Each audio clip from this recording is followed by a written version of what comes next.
Cada vez mais o mercado exige conhecimentos avançados para você conseguir sustentar uma aplicação que suporta milhares de requisições, utilizando estratégias, tecnologias e boas práticas para você conseguir atingir esse objetivo.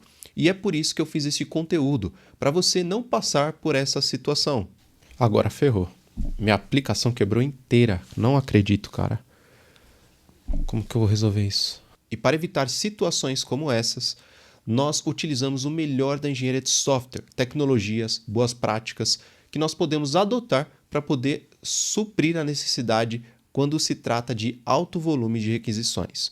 Então, fica aqui comigo porque eu vou te mostrar na prática e também explicar como que o Cache pode salvar a sua aplicação. Mas antes de continuarmos, eu gostaria de agradecer a todos porque nós batemos mais de 1000 inscritos aqui no canal.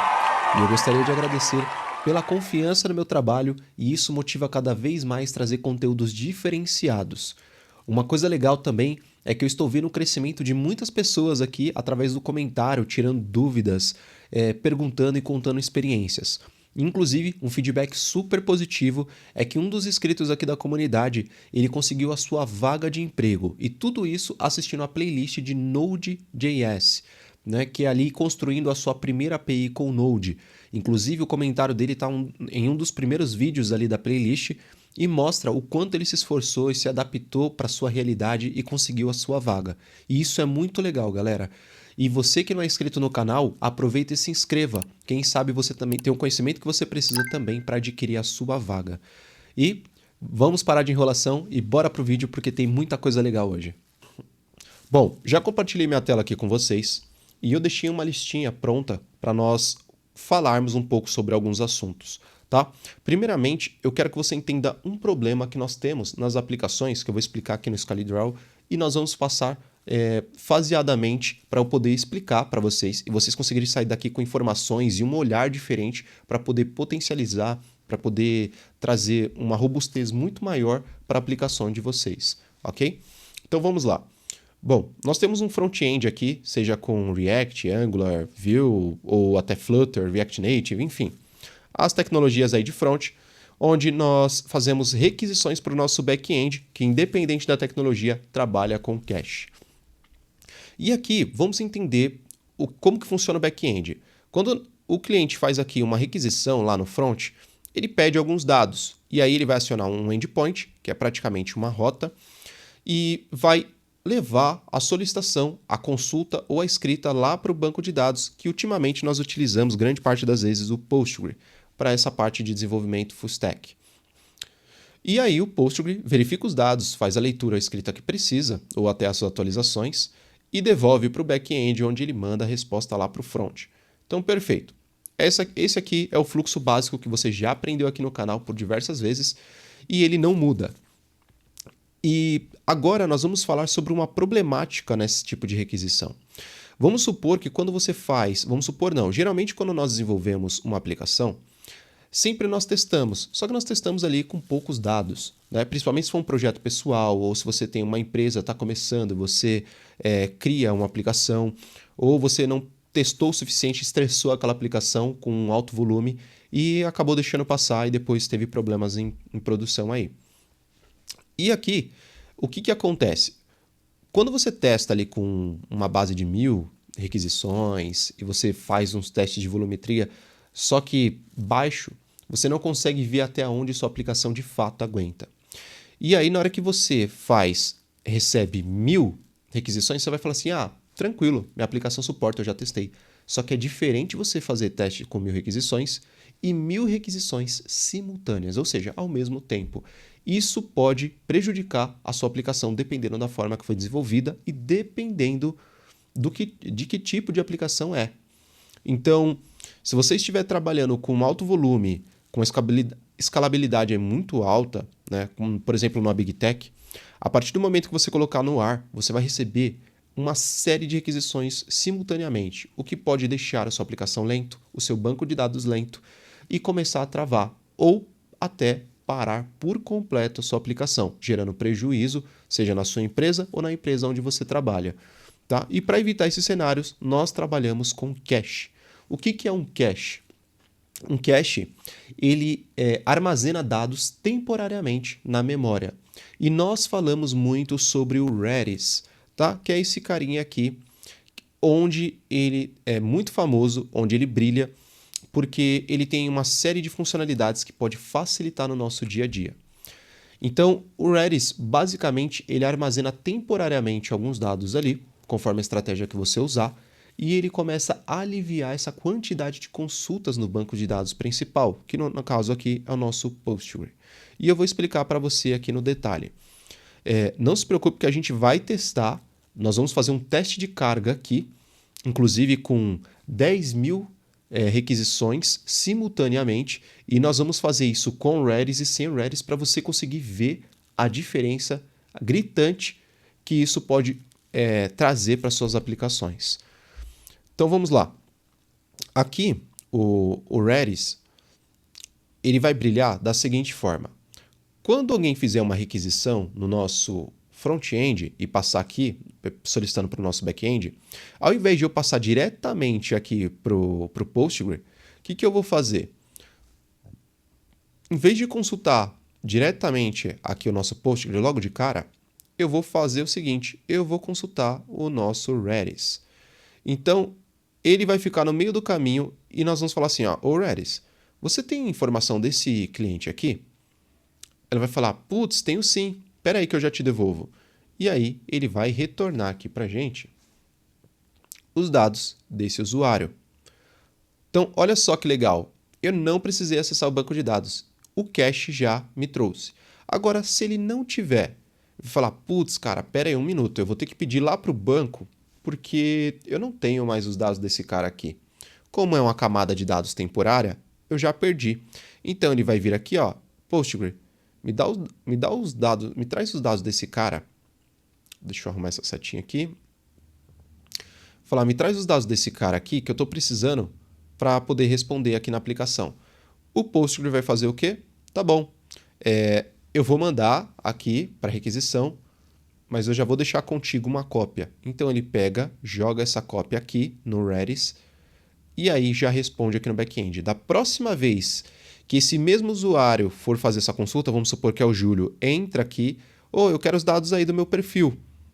Em vez de ele chegar e mandar aqui no Postgre, não. Ah, Redis, você tem aí? Tenho sim. O Postgre acabou de me mandar esses dados aqui, eu já tenho eles atualizados. Então toma aí, ó. E aí passa para o back-end e o back-end devolve para o front. Então é assim que funciona, que resolve essa problemática. Tá? O Redis brilha muito por conta disso, mas temos algumas estratégias, algumas formas de aplicar isso que eu quero explicar para vocês. Então vamos lá, você entendeu o problema, ele vai aliviar e dar potência aí para suas aplicações para não, principalmente no momento de altas requisições. Você sabe que um cache agora é uma camada de dados temporários que fica na memória e ela fica armazenando ali durante um tempo para você conseguir consumir os dados e não ficar toda hora batendo no seu banco pedindo informações, tá? E por que o Redis? Porque ele tem uma série de, vamos dizer assim, recursos para nos atender no dia a dia. E eu quero explicar aqui para vocês agora com a mão na massa, tá bom? E eu vou explicar essa parte de cache aside, o cache hit e o cache miss, ok? Para nós, o cache miss, para nós podermos entendermos como utilizar, tá? Esses são nomezinhos aí que eles dão, mas é muito simples de entender. Eu vou primeiramente mostrar para vocês como que nós vamos consultar o nosso cache, tá? Bom, primeiramente, para quem não tem como utilizar o Redis aí, ou não tem essa interface aqui, ó, esse é a interface do Redis, tá? Essa interface aqui é o Redis Insight. Você consegue pegar nesse site aqui, ó, fazer o download da interface. Na hora que você acessar, basta você vir aqui embaixo, nessa parte Redis Insight, colocar os seus dados aqui do seu sistema operacional e suas informações, e ele vai permitir você fazer o download. Eu vou deixar o link na descrição para você conseguir baixar. Se você já tiver alguma interface que você consiga consultar, tranquilo, pode seguir com o que você tem, tá bom? Mas aqui eu vou mostrar para vocês já funcionando. Bom, eu estou com o meu VS Code aqui, eu estou com essa API que nós montamos lá a API ali quando eu ensinei a criar a sua primeira API com Node, Para quem não viu, se quiser assistir, está convidado. A playlist está aí, é gratuita. E você consegue aprender as melhores práticas para construir uma aplicação aí com Node, tá? Com as ferramentas e tecnologias mais atualizadas aí do mercado. Bom, vamos lá. A aplicação aqui é super simples, eu vou passar com vocês. Primeiramente, eu quero mostrar meu Docker, tá? Esse Docker aqui, eu não sei se está visível para vocês, deixa eu aumentar aqui, acho que agora fica melhor. Esse Docker aqui eu coloquei 2 containers, tá? Um com Postgre e o outro aqui com o Redis, tá? O container do Redis eu chamei de Redis API e do Postgre eu coloquei como Postgres API. Beleza. O meu Docker aqui, se for consultar... peraí, fiz errado aqui. Docker PS. Ó, meu Docker tá rodando. Eu vou parar ele para fazer com vocês aqui. Perfeito. Eu vou colocar aqui o Docker Compose up -d. Eu já ensinei vocês a fazerem isso também com Docker. Se você quer conhecer um pouco mais a fundo de Docker também, deixa aqui nos comentários que eu posso trazer esse conteúdo para vocês. Bom, se eu colocar um Docker PS aqui, ó, tá rodando o meu container, tá? Do Redis, ó, container ID, e ele traz inclusive aqui o nome, ó, Redis API e também o Postgre API. Então, perfeito. Tá rodando a aplicação. Eu já deixei isso aqui implementado, mas eu vou mostrar aqui para vocês, tá? Eu deixei aqui dentro de lib uma pastinha chamada cache. Aqui não seria ideal deixar dentro de lib, tá? Mas eu só fiz aqui para poder agilizar mesmo. Então esse cache aqui, eu criei um arquivo Redis, que basicamente eu instalei uma dependência chamada Redis também, tá? Que você pode baixar aí na sua aplicação, tá? Estou usando a versão 6.2.1. E para você configurar ela é muito simples. Você vai instanciar, vai importar aqui o Create Client. Depois do Create Client, você vai criar, né, passando a URL. Essa URL eu defini, basicamente é isso aqui, que está lá no meu .env, que ele está pegando aqui, ó. Não tem muito segredo. Eu só coloquei aqui também, só para evitar erros para nós fazermos nosso teste. Caso não carregue a variável de ambiente, ele já puxa aqui essa URL aqui. E é basicamente ela que nós vamos acessar aqui, ó. Eu já coloquei que está no meu localhost, a porta 6379, que é a padrão do Redis, ó. Então não tenho nada, é só entrar aqui e ele já dá para perceber, já dá para ver ele aqui se ele estivesse funcionando. Deixa eu até aumentar aqui o tamanho para vocês conseguirem visualizar assim que eu começar a rodar os dados aqui. Deixa eu ampliar aqui minha tela. Acho que vai ficar mais fácil para vocês enxergarem também. Como algumas pessoas assistem via celular, então já facilita. Então vamos lá. O que é esse socket aqui? Depois eu vou explicar para vocês mais detalhes, tá? Para vocês entenderem a problemática. Eu não vou sair já jogando todas as informações para poder facilitar. Se a criação da instância aqui para conexão não der certo, ele vai dar um erro, tá? Se houver algum problema. E aí tem um try catch aqui para ele tentar se conectar. Se ele não conseguir, ele vai dar erro. Se ele conseguir, beleza, vai passar e ele vai conseguir utilizar lá nas nossas rotas, tá bom? Então, a nossa rota é o seguinte. Eu estou colocando aqui, toda vez que nós fizermos uma requisição, tá, um login, eu vou pedir para ele consultar aqui, ó, ele vai fazer a consulta no banco de dados para trazer os dados do login, tá? E aí ele vai gerar o token e tudo mais, os dados do perfil. E aqui eu vou colocar o Redis para poder pegar esses dados que eu carreguei. E depois eu devolvo ele aqui para a resposta da nossa requisição lá no nosso controller. Mas antes eu coloco esses dados no cache. Por quê? Na hora que eu fiz o login, vai ter os dados ali do perfil vai ter os dados do usuário, certo? Vai ter o ID dele. Então, basicamente, o que eu estou fazendo aqui, ó? Eu crio uma chave, ó, user, e coloquei aqui, ó, REST data user, coloquei o ID do usuário que fez o login. Então, eu peguei e apliquei aqui dentro os dados dele. Por que eu faço esse JSON string file? Porque eu não posso mandar um objeto para dentro do Redis. Eu tenho que mandar tudo em formato de texto. Por isso que eu faço essa conversão.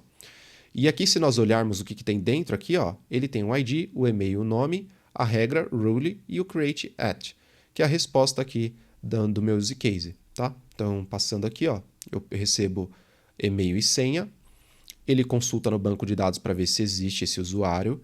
Se não existir, ele vai falar que tá, aliás, ele não encontrou, né? Vai falar que não existe. E aqui, na verdade, ó, ele está como user already exists. Mas não é. Ele tem... Deixa eu importar aqui, ó. Eu descobri um erro aqui. User not found. Então, tratativa de erro. Deixa eu substituir aqui. Beleza. Então, agora que ele verificou, se ele não encontrou o usuário, ele vai dar o erro, mas se ele encontrou, ele vai comparar aqui a senha. Se a senha bateu, perfeito. Ele vai gerar o token e a partir do token ele vai pegar aqui os dados, né? Ele faz uma desestruturação aqui. Eu não quero levar lá no meu cache nem na resposta a senha do usuário. Isso é perigoso. Então, eu pego somente os outros dados que não são sensíveis.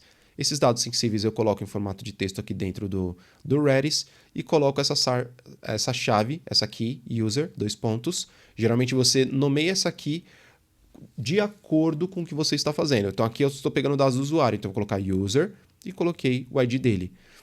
E aqui, galera, eu já vou passar por essa numeração aqui e aí ele vai devolver os dados. Eu vou rodar primeiramente a aplicação para nós fazermos uma requisição e vermos como que está funcionando. Eu vou usar aqui, fazer a requisição aqui, cadastrando primeiramente, tá? Eu vou rodar esses dados aqui, ó, para eu poder me cadastrar. Ó, ele criou status 200, ok, tá? Inclusive, deixa eu abrir aqui o meu Postgre, o meu Prisma Studio, onde nós vamos conseguir ver o cadastro. Ah, peraí, ele não vai rodar. Antes de mais nada, deixa eu fazer algo aqui que eu não fiz no começo. Então, eu vou colocar um npx prisma migrate dev para ele rodar minhas migrations aqui e criar as tabelas. Beleza. npx prisma generate. Tá certo. Pronto, agora tá 100%. Na hora que eu rodar o npx prisma studio, agora sim nossos bancos de dados vão estar criados, ó. As migrations, que são as criações que eu havia feito aqui. E aqui, por enquanto, não tenho dado nenhum. Agora, vamos rodar aqui a nossa aplicação. Vamos criar um usuário aqui novamente. Se eu rodar aqui, ó, status 201 created, ou seja, ele criou. Vamos só confirmar aqui. E ele criou um usuário com os dados aqui que eu passei. Perfeito. Agora, eu quero fazer o login, tá? Se eu fizer o login aqui, ó, eu vou chamar status 200, ou seja, ele buscou os meus dados lá, deu tudo certo. De e-mail, eu fiz o login e ele me passou o token. Se eu copio esse token aqui e coloco aqui nessa minha variável, ó, beleza. Agora eu vou pedir para ele pegar os dados do meu perfil, como se eu estivesse entrando na minha página do perfil, e aí eu vou receber meus dados lá. Na hora que eu faço a requisição, ele deu um status do 200 e trouxe, ó, o meu ID, o meu nome, o meu e-mail e a data de criação. Perfeito. Então, está funcionando a aplicação. Tem aqui no meu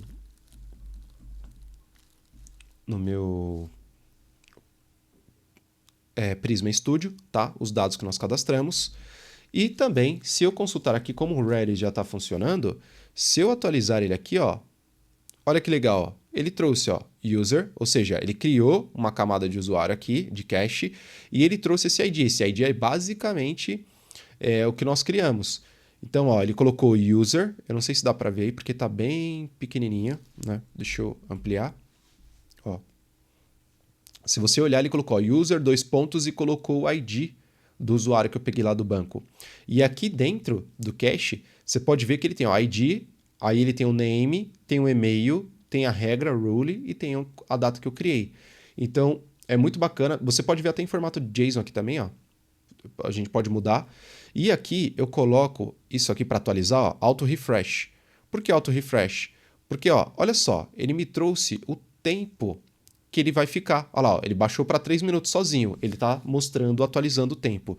E aqui, onde nós vamos entrar num outro quesito que eu quero explicar para vocês, que é essa parte aqui de TTL. A gente entrou, na verdade, né? O que é o TTL? Eu já vou até pular um pouquinho aqui para poder explicar para vocês. O TTL é o Time to Live, ou seja, é o tempo de vida de um dado registrado na memória. É um dado temporário, então ele precisa ter um tempo de vida útil. Tá? Isso é muito importante. Na hora que você ouvir o TTL é basicamente isso. Ó, e ele está reduzindo de forma automática, então eu deixo assim para poder ver. Então, aqui na minha aplicação, eu vou mostrar aqui de novo o código. Por isso que eu coloquei isso aqui, ó. Porque é o que? Data de expiração. Eu coloquei 60, né, segundos, e aí eu multipliquei por 5 para eu poder ter aqui os meus 5 minutos, que é a duração dele. Eu posso aumentar esse tempo? Posso. Mas aqui porque a gente vai fazer já é o suficiente, tá bom? Júlio, beleza, entendi, você implementou isso na parte de login. E olha aqui, na parte do perfil do usuário no profile, eu fiz duas coisas, que é onde eu quero chegar agora nessa explicação aqui, ó, que é o cache aside, tá? O que é esse cache aside? É o seguinte, quando nós entrarmos aqui no perfil, eu já me autentiquei. Então, o que eu vou falar? Eu vou fazer o seguinte, eu não vou direto no banco, eu vou falar assim, olha, Redis, você tem esse dado aqui? Aí eu coloco user, que é a chave, coloco o ID do usuário, e ele vai falar, peraí, opa, tenho sim. Então, se ele tem, ele deu certo, ele vai verificar aqui, olha, tem os dados? Tem. Então ele vai retornar isso aqui, já passando, fazendo um parse, né? Transformando do texto já para o objeto aqui do JavaScript, e aí eu já devolvo a requisição, já morre aqui. Se não tiver, né? Ele vai falar assim, putz, eu não tenho esses dados. Aí ele vai executar aqui, ó. Ele vai lá no Postgre, vai ver se existe esse usuário mesmo. Se não existir, se não encontrar, ele vai dar o erro. Se ele encontrar, ele vai criar aqui o meu objeto, né? Vai colocar dentro do Redis aqui, passando também o tempo de expiração, e aí ele retorna a requisição. Então veja que ele consultou e esse cache aside aqui é justamente isso. É o nome que se dá para, primeiramente, verificar. Olha, tem no cache? Tem. Não, não tem. Então, se tem, responde. Se não tem, busca os dados e depois responde. Tá? Então, esse é o cache aside. O que é esse cache hit? Esse cache hit é basicamente o seguinte. O cache tem os dados? Tem. Então, devolve lá para o cliente. Lá. Devolveu. Então, esse é o cache hit. Bateu, bate pronto. Tem, beleza, respondi. Tá aqui.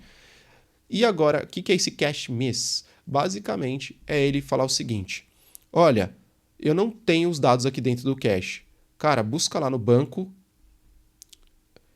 E aí você coloca aqui no cache e também responde a requisição. Então, esse é o cache miss. Ou seja, faltou o cache ali. E aí ele busca e se alimenta, tá bom? É muito simples, você pode ver que são só nomenclaturas, mas o core em si, o processo em si é bem simples, tá bom? Então, basicamente é isso, e o TTL que nós já mencionamos, que é o tempo da aplicação. E uma coisa muito importante que eu já vou começar a dar os toques aqui. Você viu que eu coloquei o tempo de expiração aqui, a chave aqui, eu coloquei aqui em cima e coloquei também na outra rota. Eu deixei dessa forma só para explicar para vocês, mas isso aqui, o legal é, onde você tem um cache, você vir aqui, ó, criar um arquivo, e aí você pode chamar de key.ts. E aqui você pode, ó, export const, e aí eu vou colocar aqui, ó, keys, por exemplo.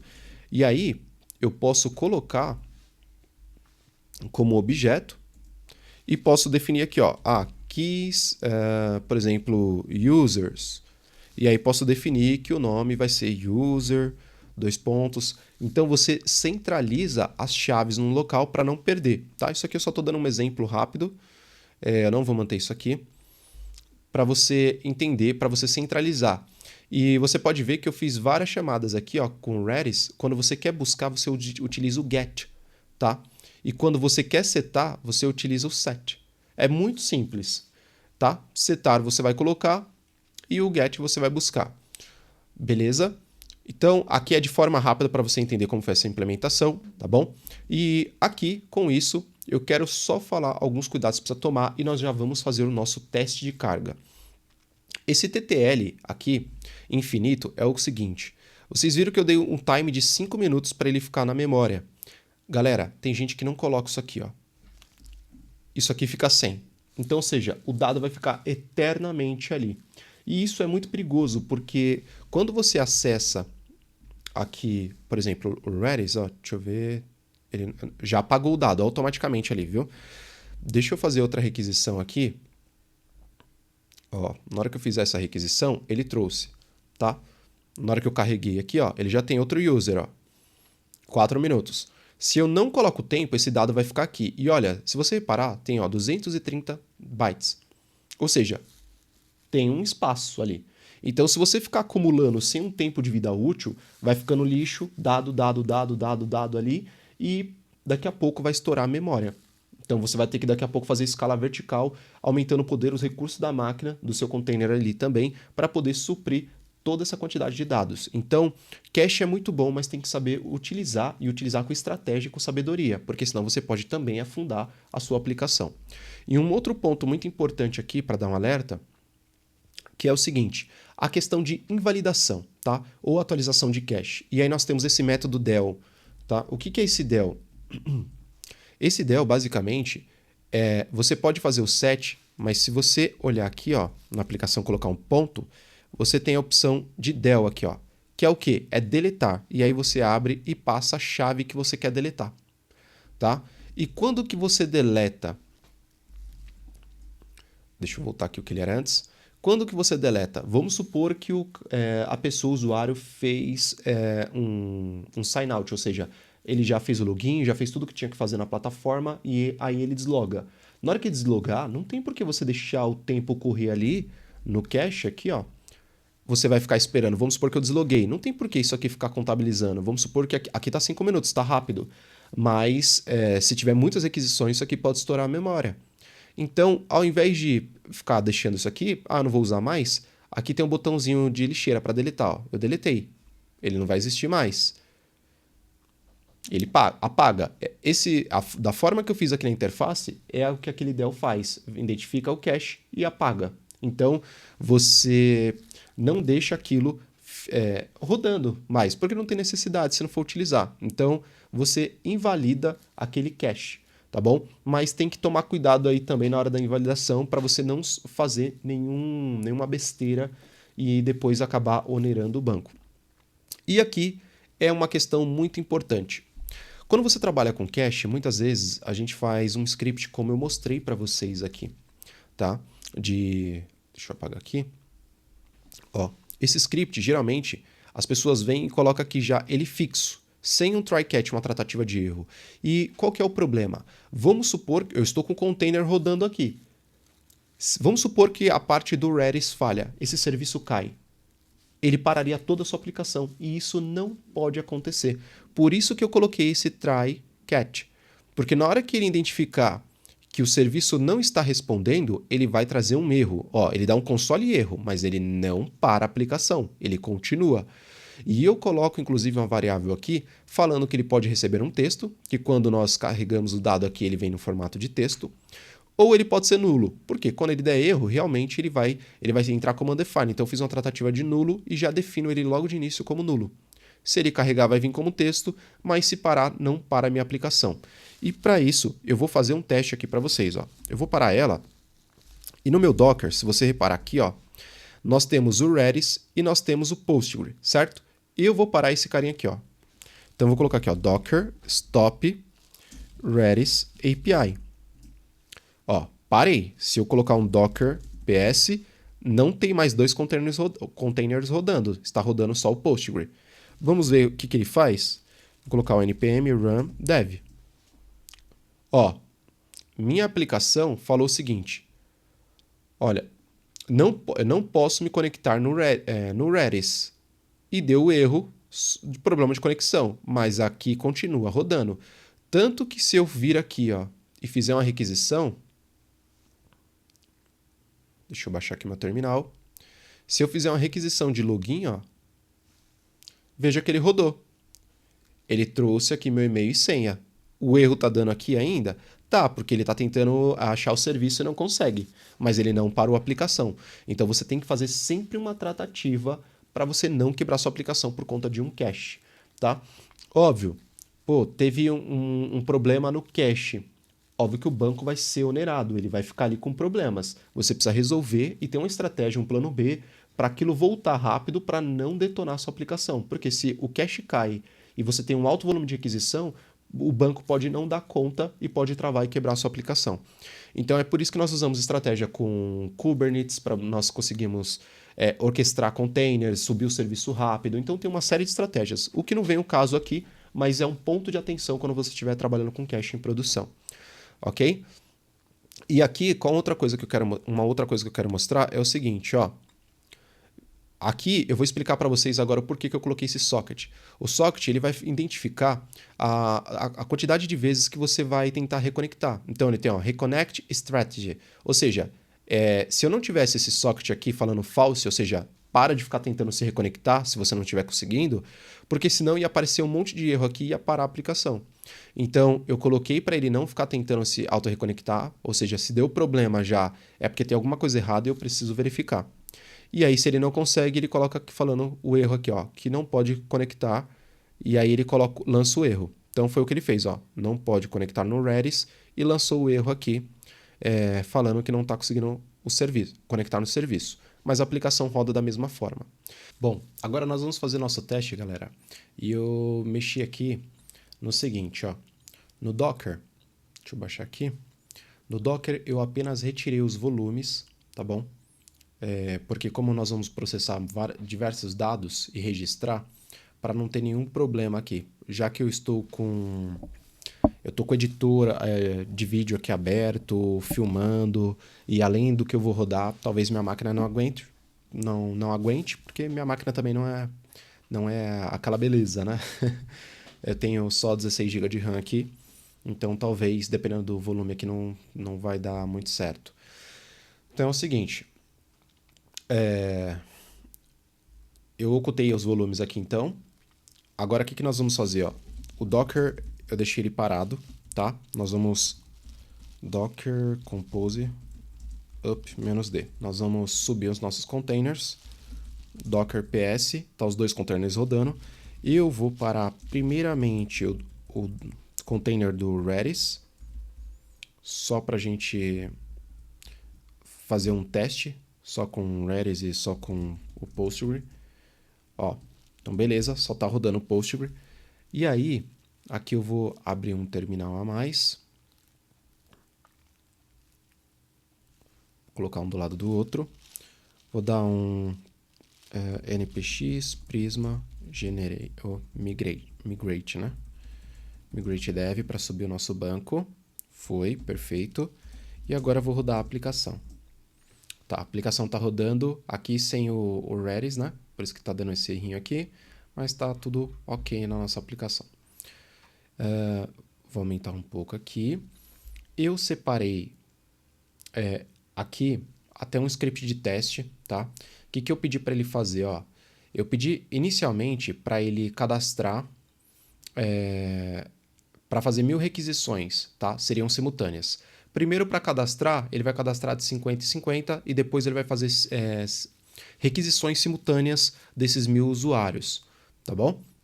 Aqui tem um script para gerar, aqui primeiramente um usuário fake, né? Aí ele monta aqui um e-mail, nome, password, e aí depois ele tem a parte da chamada para requisições.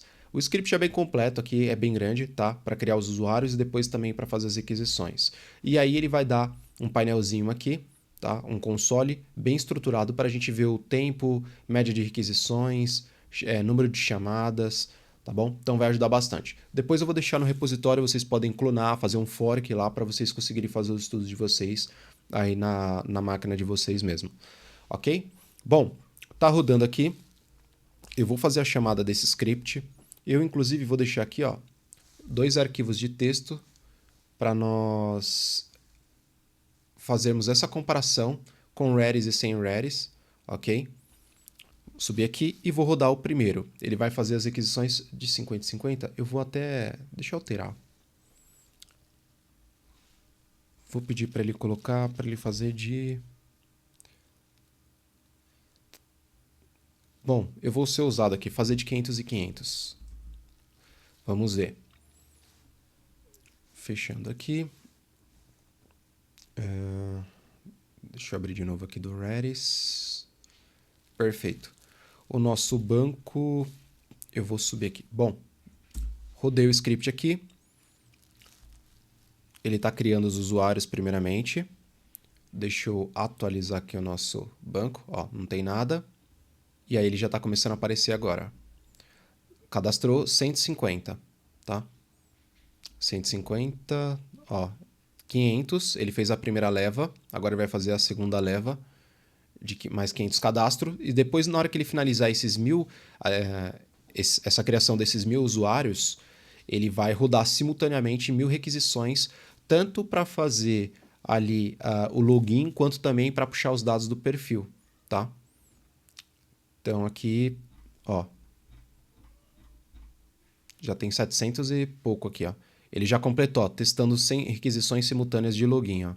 Ele já terminou, ele criou só 772, ó. Se ele não fez mais, como o script ele está um pouco limitado ali, pode ser que ele tenha feito usuários iguais, né? Eu coloquei para diferenciar, fiz uma estratégia para diferenciar, mas talvez ele tenha feito iguais e não conseguiu cadastrar. Bom, aqui o que ele está passando, ó? O diagnóstico que ele trouxe desse 1000, ó, testando 1000 requisições simultâneas de login. 100 deu sucesso, né? Não teve nenhuma falha. Ó, o tempo de processamento, ó, 14.325 milissegundos aqui. A média foi de 7.265. E aí, 1000 requisições simultâneas para pegar o endpoint MI aqui, né? Que no caso para pegar os dados ali do perfil. Então, beleza. Vou guardar esses dados aqui.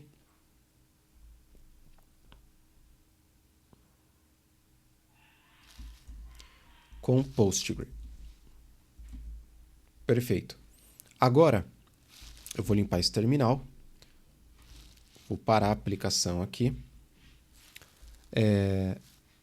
Eu vou subir aqui o Docker Start. Vou colocar Redis API. Pronto, Docker PS. Tá tudo rodando. Tá?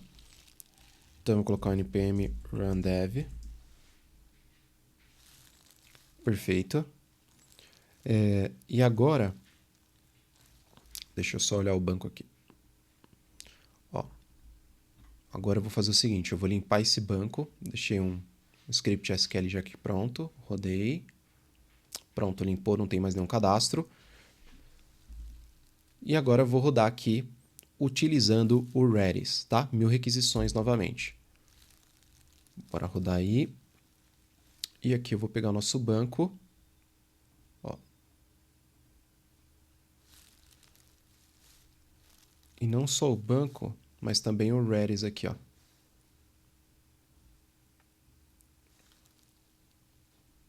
Ó, ele já começou a criar, tá? E aqui, na hora que ele começar a acessar com um Redis aqui, a gente vai ver ele carregando também aqui no Redis. Deixa ele fazer a criação aqui dos usuários. Parece que não, mas é muita requisição, galera. E também essa API nossa aqui, apesar da forma que nós construímos que está bem estruturado, mas tem muitas coisinhas que poderiam ser arrumadas ainda para poder otimizar. Ó, ele criou vários caches aqui, ó. Ele está fazendo tudo simultâneo, ó. Tá vendo? Tudo com 5 minutos. E aqui no nosso banco também está pronto. Ó. Mas apesar de tudo, ó, mesmo com todas essas requisições, ó, ele está aqui, ó, pendurado no banco. Ó. Eu não fiz a parte de lá de apagar o cache depois de finalizar. Então, tá vendo que ele fica tudo aqui e ocupando espaço? Com certeza, se eu pegar aqui o diagnóstico da minha máquina, vai ter um consumo considerável por conta do banco, mas também por conta que é o container aqui e mais também o Redis, né? Mas vamos comparar aqui, ó. Ele já rodou tudo e vamos pegar esses números de requisições. Ó, só para notarmos a diferença. Ó, e comparando os dados aqui, galera, é o seguinte. Olha só, aqui ele conseguiu criar 772 e aqui 813. Júlio, mas por que ele não criou os 1000 aqui e tal? Eu usei um script simples para ele simular, fazer usuários fakes e estou usando um ID ali, né, rotativo. Talvez ele bateu, por coincidência, o mesmo número de e-mail ali, né? O mesmo e-mail e por isso que ele acabou não inserindo. Tá? Isso aqui teria que olhar mais a fundo, mas é algo rápido aqui mesmo para a gente simular e ver as requisições.